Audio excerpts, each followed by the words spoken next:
Assalamualaikum warahmatullahi wabarakatuh. Selamat datang di channel Nur Muhammad Robert. Hari ini saya akan tunjukkan bagaimana saya belajar membuat coding. Yang pertama, anda boleh membuka halaman Citron.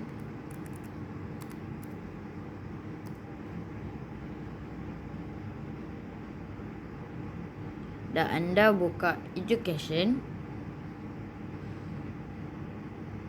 Buka tutorial. Kat sini tutorial lain anda buka Remote Hub. Kat sini ada pilihan robot. Contohnya macam saya pernah guna Rero Macro. So kat sini dia akan tunjukkan tutorial.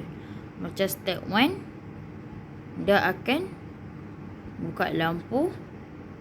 Maksudnya yang ni listen 1 dia akan tulis hello. Listen 2 dia akan buka lampu. Listen 3 dia akan bunyi muzik. Listen 4 dia akan bergerak. Listen 5 dia akan detect barang. Okay.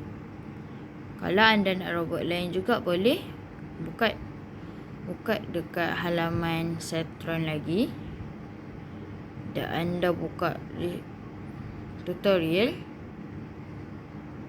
Hub, pilih robot yang anda nak. Sekian saja daripada perkongsian hari ini. Jangan lupa like, comment and share video saya. Dan jangan lupa subscribe channel saya Nur Muhammad Robert. Sekian, terima kasih.